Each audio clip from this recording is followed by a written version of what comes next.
So teachings like these are just absolutely fabulous. They're not unlike Lojong, which we studied for quite some time.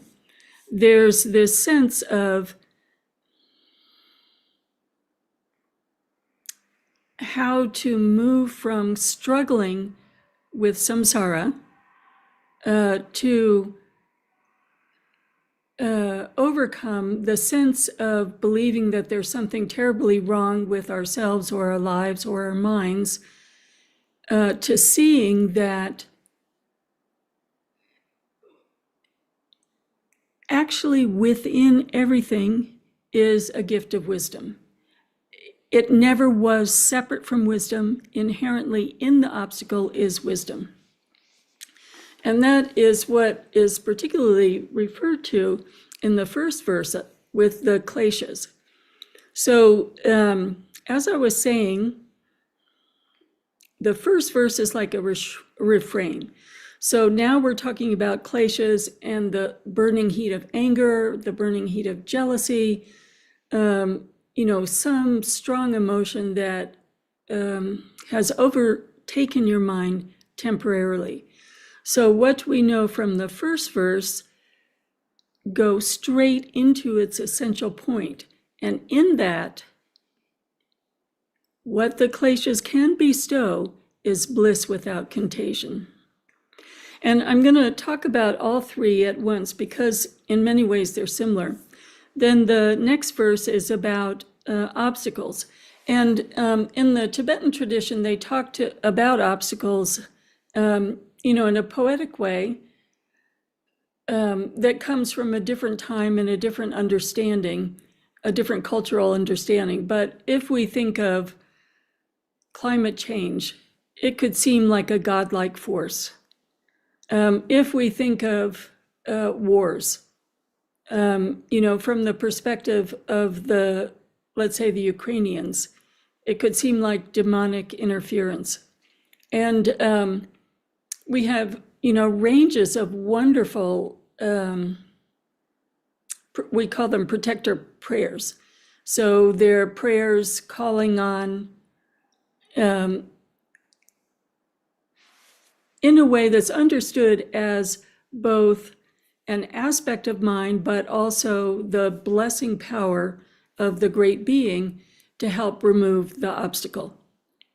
But this verse says, no, we're not going to go to the right or the spell of protection, greatest of protection being bodhicitta, but again, looking directly at what is the problem with the godlike force or, the demonic interference, is the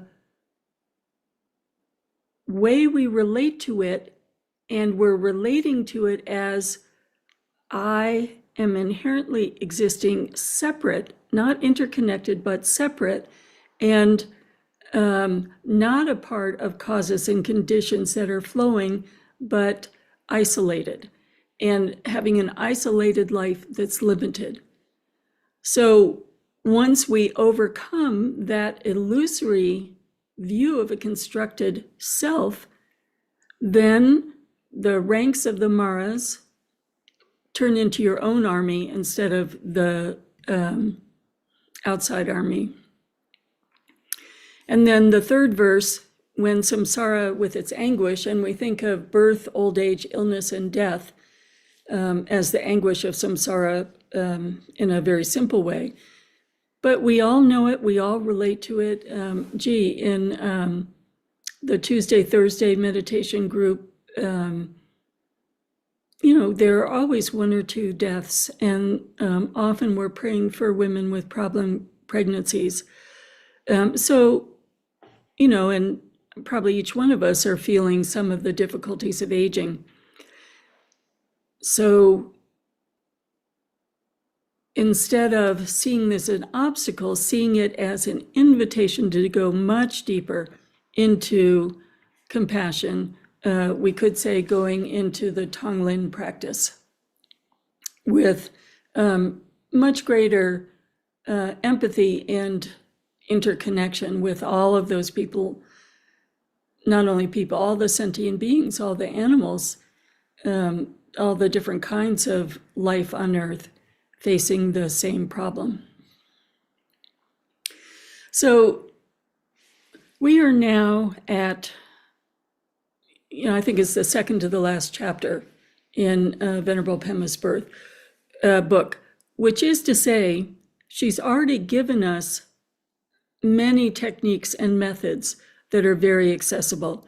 And now this chapter is assuming that we have some meditation experience, that we have been following along, have set up a practice, or doing that practice daily.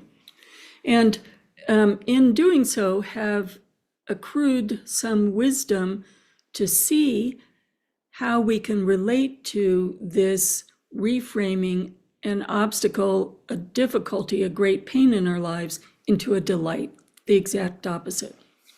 And I was listening to some of Thrangu Rinpoche's talks this weekend, and she was bringing up the idea of the sword of wisdom. So the deity of wisdom is Manjushri, and he carries a sword. And she was giving people a reality check in this talk. So she was saying, well, if you have a daily practice, this is wonderful. No doubt about it, it's wonderful. You're learning how to settle your mind. And so, yes, you have a sword, but right now, unless the simple daily practice is reinforced by listening to teachings, by deeply studying the teachings and contemplating the teachings, right now the sword might be made of cardboard. You're practicing and it's wonderful, and you're setting up a good habit and it's wonderful, but the sword of wisdom, the depth of the wisdom is in relation to the depth of your practice, the depth of your studies, and the depth of your contemplation or retreat. And then over time, that sort of wisdom moves from, let's say, cardboard to then wood, then to be, one of the great 7 layers of fused steel of a Japanese sword. And then Manjushri's sword is noticeable because it's surrounded by fire. So it's a blazing with wisdom sword. So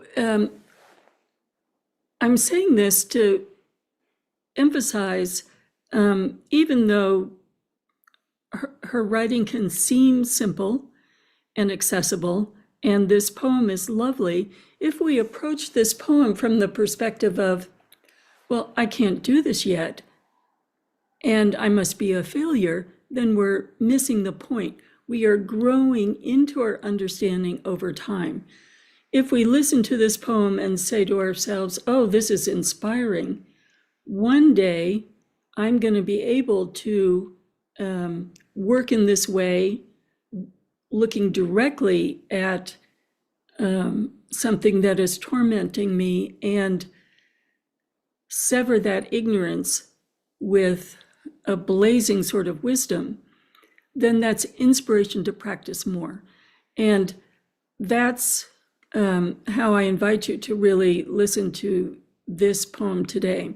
So we're learning about the path and the process. And last Sunday, when we were closing with our discussion, I talked a little bit about stages of the path and that this is a later stage. And so it may for you be inspirational, but it's also an invitation to examine how we hold our practice and how we think about practice. So we may have been introduced to practice as some kind of self-care, or something that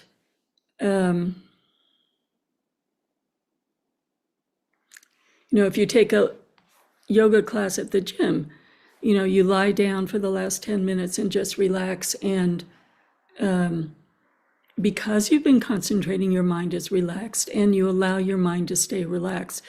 There is a big difference between that and liberation. Liberation is taking up the sword of wisdom and cutting the root of ignorance.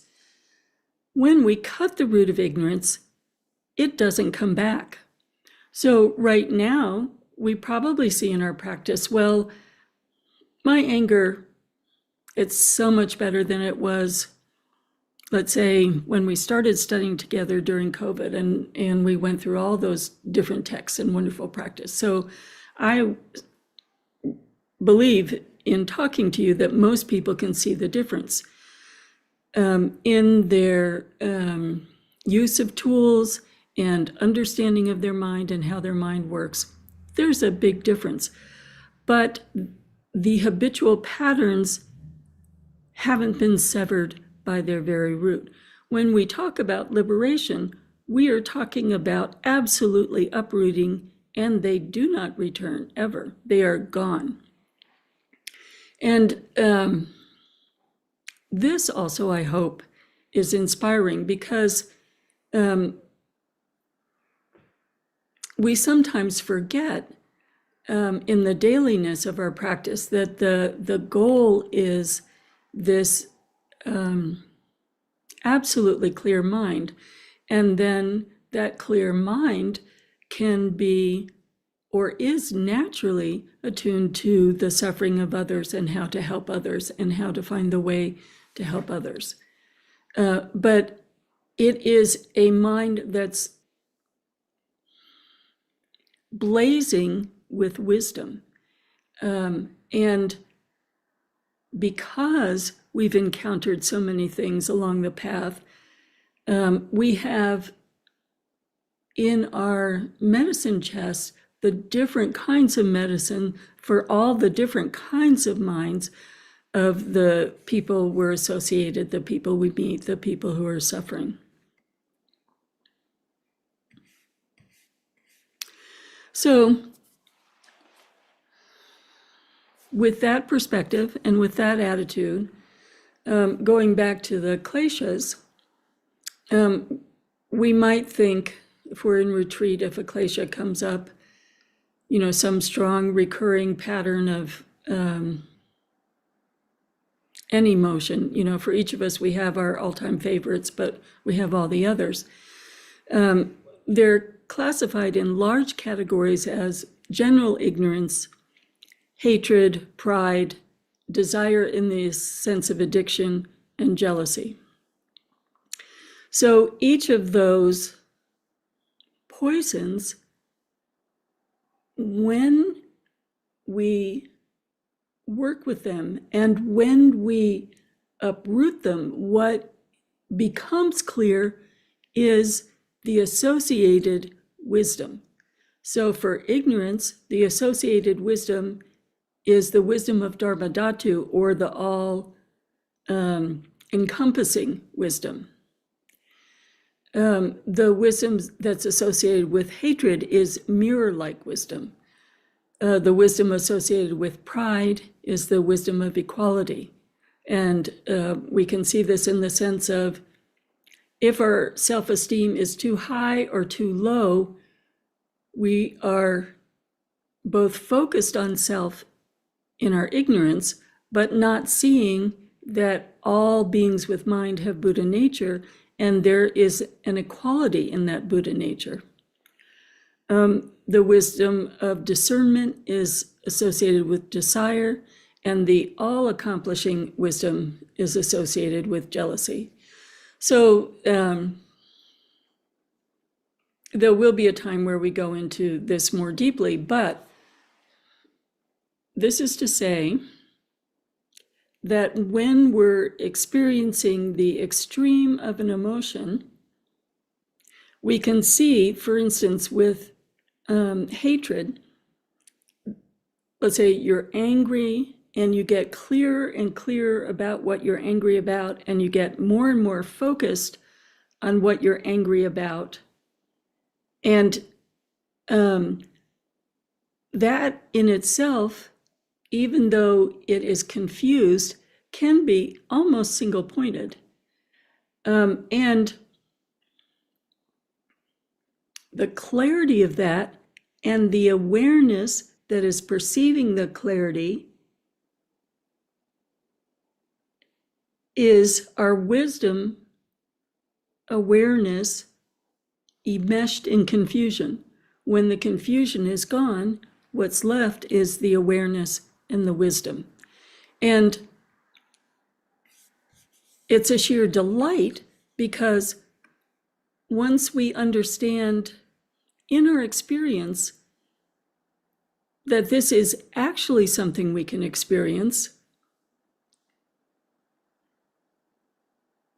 if we see the truth in just one instance, that teaches us about the truth of all the five poisonous emotions, the truth in any of the poisonous emotions. So it becomes like a dharmic confidence.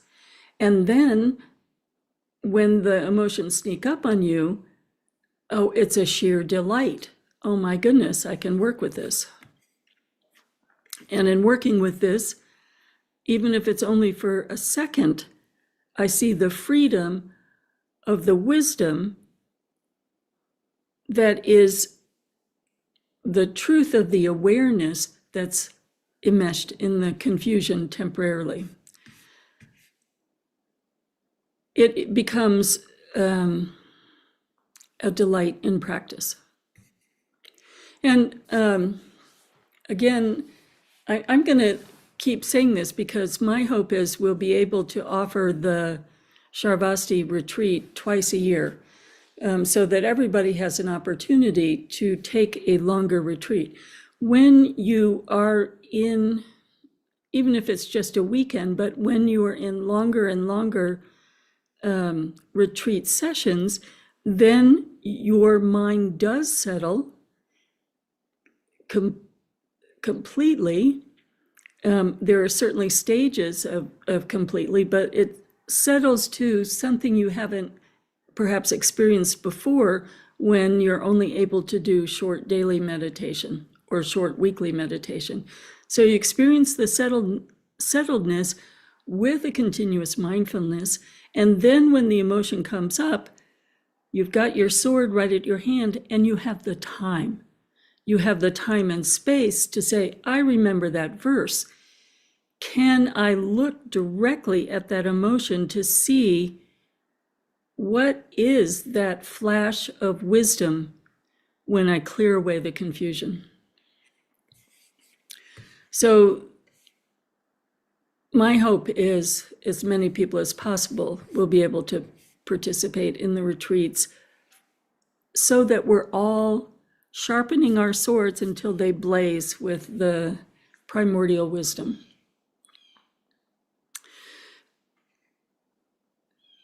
The next one after the kleshas, the verse after the kleshas, let me find it. Climate change, things that seem way out of our control. So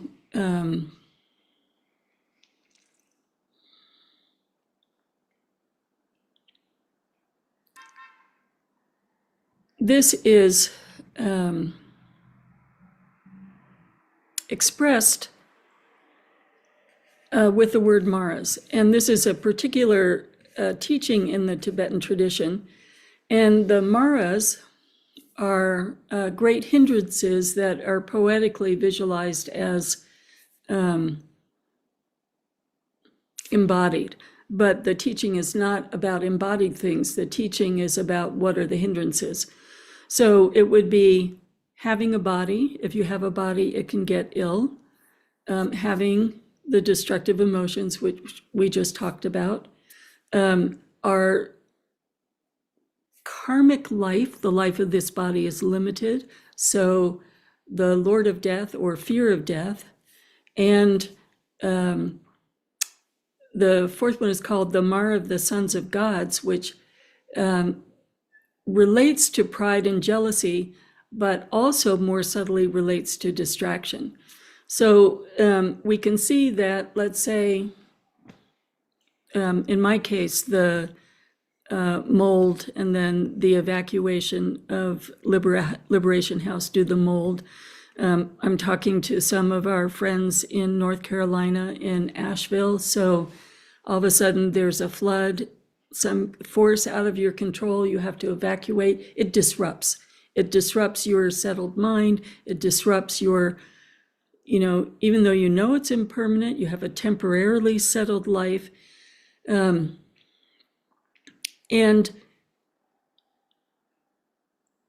it is when we're enmeshed in confusion, it's all about me. I have to evacuate. My life is disrupted. I'm being affected by this force. And this one merges right into the next one, which is, it's an invitation certainly to compassion. When we think of all the climate refugees around the world, all the people who are by sudden forces made homeless,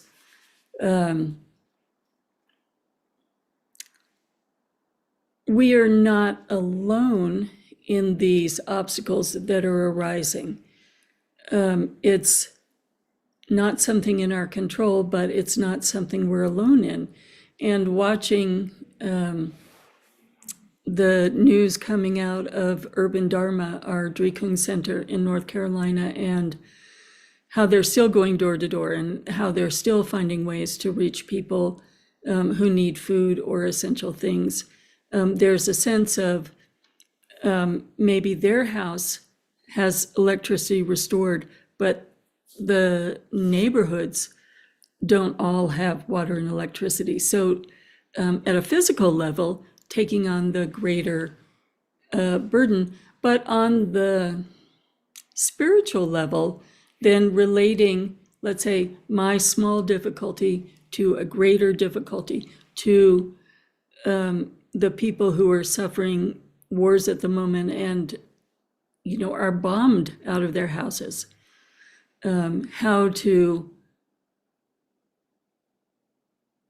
not look away, not make it far away, not turn any being's suffering into that is someone else's suffering. So working with our defense of our ego from suffering, letting the walls fall away, and being personally connected to the suffering of the world, and inviting that suffering into our hearts, and offering what comfort, activity, and spiritual bodhicitta to those that are suffering. Then that turns whatever obstacle we're facing into a wealth of resource. It's expressed as our own special forces. It's a wealth of resources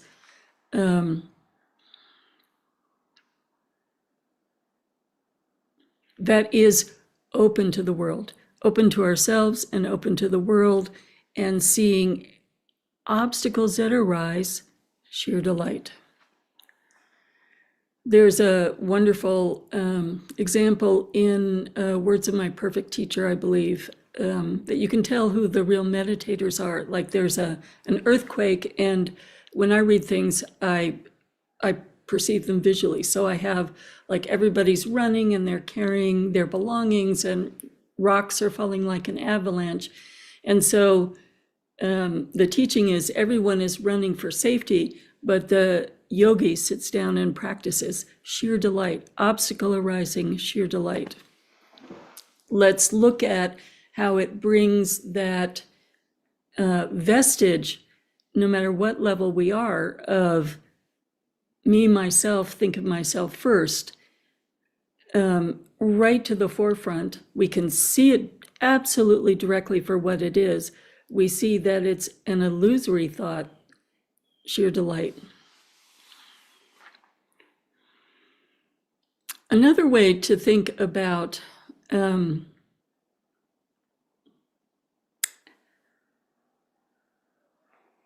how these extremes provoke wisdom is to think about how we work with dreams.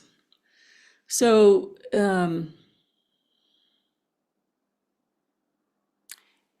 you might have had a dream of a coworker or a loved one, and you had an argument, and you wake up, and the dream was so real to you that you're angry with them. You're still angry with them. You can know it's a dream, but you're emotionally are still angry with them.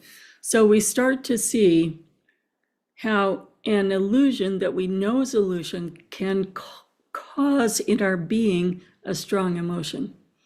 And then for people who are interested in dreaming, then they might say, okay, I'm going to rework with this dream.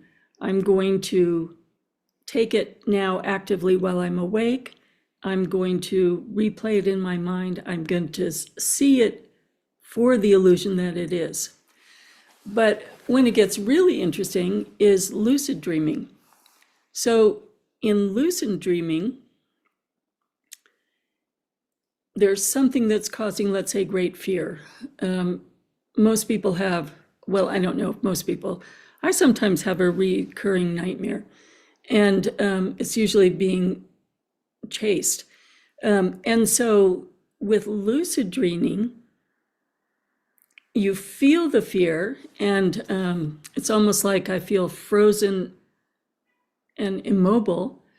But with lucid dreaming, you know it's a dream, and you can turn around and you can look at the illusion of something chasing you, awaken the dream, and it's not there. So it's a way of looking directly at feeling the fear, and in that fear, looking directly at what seems to be so fearsome and seeing that it was illusory all the time. And over time, we start to see our great fears and obstacles are like that dream. And then over time, the manifesting world and the dream world become not totally different. And we're able to make that turn in our own life and look directly at what seems to be the immobilizing fear and see its insubstantiality, its impermanence, and it dissolves. So then we have the last verse. I love how language is used. When samsara with its anguish has me writhing in its torments. I love that, writhing in its torments. We get a cancer diagnosis. Our loved ones get a cancer diagnosis. Someone we love is dying. It's all the things that arise in our lives that are a part of samsara, that because we're in samsara, because we're alive in bodies, will arise for us. Instead of wallowing in its misery, I go to Tonglen. So again, it is that sense that it's not the strong, wild emotions only. It's not the gigantic forces like floods and bombs and climate change, but it's samsara itself. And even in the nicest circumstances, even if we were, right now I'm in this palace. We've been calling the condo where I have temporary housing the palace. So it's very secure. It's a beautiful sunny day in Maine, gorgeous light. I have all of the, full fridge, et cetera, et cetera. But I know there's pain in my family. I know that I'm expressing the aspects of aging. So are my dearest friends. So all of life is an invitation to Tonglen. May this bittersweet anguish of seeing yet another health crisis in a beloved friend, this bittersweet, I'm thinking of friends in the Sangha whose family members are dying or have died this week. We can't escape the pain of samsara, but we can frame the pain of samsara to wide open, compassionate hearts.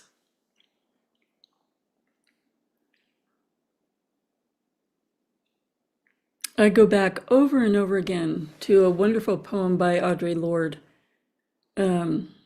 as a Black woman in the 60s writing about her son and seeing the hatred directed, and inviting towards herself, towards her beloveds. Can we keep our eyes open? So this is saying, can we keep our eyes, hearts, and minds open and look directly, not get caught in overwhelm, look directly at the responsiveness, what it is teaching us for the sense of wanting to shut down, looking at that fear directly, facing it, dissolving it, so that every day we get more open, more responsive physically and spiritually, until we're a friend to the world. The great heart minds, all we can say is they're a friend to the world. No one is not beloved. All efforts are going towards removing the blinders that sentient beings have so that they wake up from the dreamlike, nightmare-like confusion of samsara and move in a presence of sheer delight, waking up others as we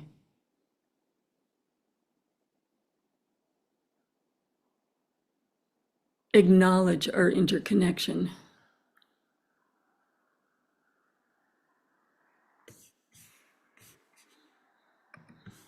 So this is an extraordinary teaching poem. And with all of the teaching poems, they're good to have by your side, whether it's just one verse or one line or the whole poem. And use it as a contemplation for inspiration, a contemplation for, oh, this is something I can work on now. This is something I want to take into retreat. This is something that's so inspiring. I want to increase my daily practice so I can understand it. I want to go into retreat. I was talking with Alison Baird, who was on the 10-day of retreat. And when she got home, she marked off one day a month in her calendar so that she set aside the time to do 1 day of retreat a month for herself. Making the time and space to go deeper into these teachings, to see the truth of them so that we can benefit others. So why don't we sit for a few minutes with this, just taking in for yourself a line of the poem, or something you'd like to learn more about, just turning it over in your mind, thinking of what resources do you have of Dharma that you've already heard that relates to it? What resources do you have in your meditation experience that relate to it? So let's start there. And we'll do that for a few minutes.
I want to have a little bit of time for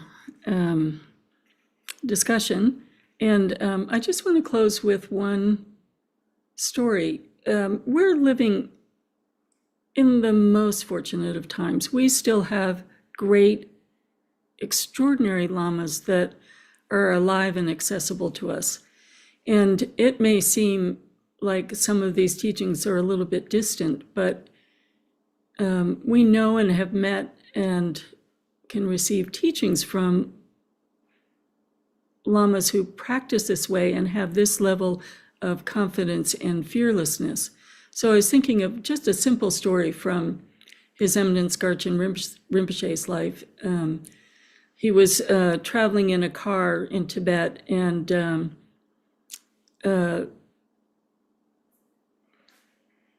for whatever reason, somebody was chasing the car with a gun. It was probably some drunk, crazed person. And so the poor driver is trying to go faster and faster. And Rinpoche says, "Stop the car, stop the car." And he opens the car door and says, "Come in." And he pats the seat. He looks at what seems so fearful with the eyes of non-discrimination. This is a suffering being who is confused. So I'll do a quick dedication and we'll end the live stream, and then we can discuss a little bit. Bodhicitta, excellent and precious mind, where it is unborn, may it arise. Where it is born, may it not decline, but ever increase higher and higher.